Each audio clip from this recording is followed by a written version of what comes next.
како да креираат една за секогаш врвно образование? Па види, решението е многу едноставно. Ајде, ако нешто не знаеме, ќе почнеме да учиме, ќе прашаме некој што знаат. Пример, зборуваат дека Финска, Јапонија и некои други држави имаат врвно образование.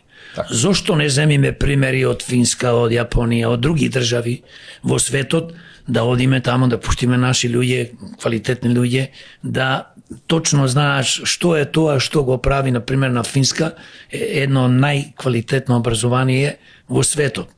Зошто тие произведуваат квалитетни стручни кадри? Независно дали се тоа електричари или се доктори на науки и така натаму.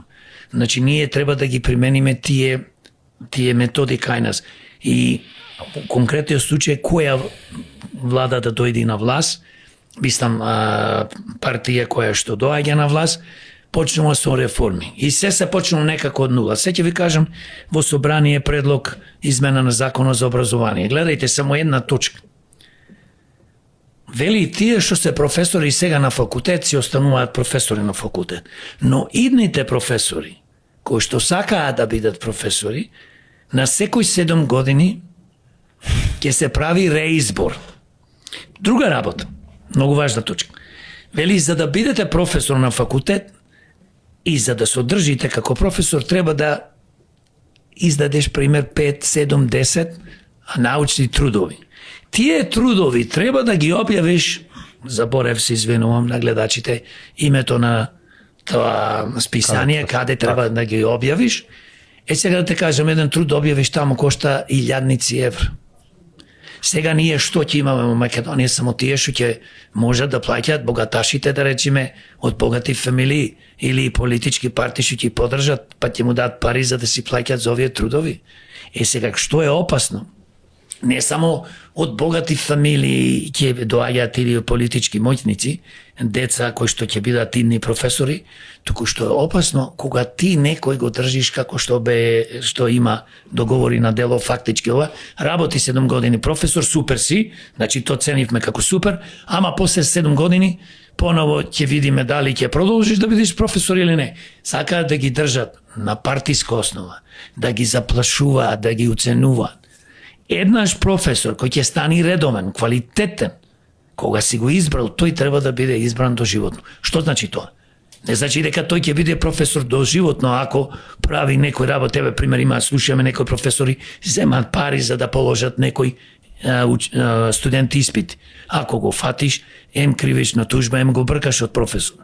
Ако студентите повеќето нормално се виде, се жалат, можеш да докажеш дека тој не посветува внимание, можеш да го отстраниш. Тоа не значи, но ти не можеш на секој, како што е во војската, да речеме 4 години, професионалните војници има договор на дело, после 4 години му се обновува и тоа е така 25 години. За да можеш да ги држиш, да ги контролираш. И сега зборуваме за образование. Што образование? Сега ќе ти кажам еден пример. Прво имаме катастрофално образование, стално го менуваат. Второ, какви услови ние имаме во училиштата? Имаат децата топол оброк? Бесплатен? Немаат. Демократи се борат да имаат топол оброк бесплатен. Книгите бесплатно е да бидат. Демократи се борат да имаат подобри услови. Во секој училиште по можност зборувам да си има и спортски сали, да има спортски активности. Не мора тие да бидат огромни со не знам каква публика, значи да се крира. Училиштата да бидат реновирани. Јас сум снимал за училишта, тоа се катастрофи во училишта, поготово по селата, па и во градот. Еве Гоце Делчев пример Битула, во центарот на градот, едно од најелитните училишта, крши. Сега ќе се вратам, ќе снимам. Дворот е партал. Значи училиштето се распаѓа, зградите. Пазите, во центарот на градот на 50 метра до широк сока, таму зборувам, тоа е нешто како е елитата оди таму. Сега и во другите училишта, но зборувам, ова е нешто елитно. Друга работа, пазете, значи учителите, професорите, во гимназии, средно, не е бито и во основните училишта, треба платите дупло да му скокнат. Не 35, 40 ги почнуваат со мизерни плати, па тие што имаат повеќе стаж по 25-30 години земат негде околу 45.000 денари. Друга работа, имаме ние учители, професори, не е битно, што одат од град по селата. Селото може да биде 20 километри од градот, може да биде 15 километри.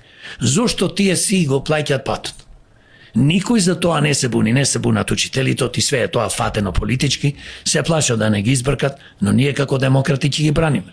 Бараме во иднина, значи да се донеси закон, секој, ако е 2-3 километри, не е бито колку од кај што живее 5 километри, пример Скопје. Се замисли живееш Драчево, одиш Ѓорче да работиш.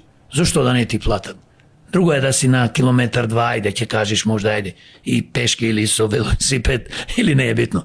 Значи бараме за сите учители, професори што и да се, администрација што работи надвор од градот, по селата, селските општини, да им се плати превоз. И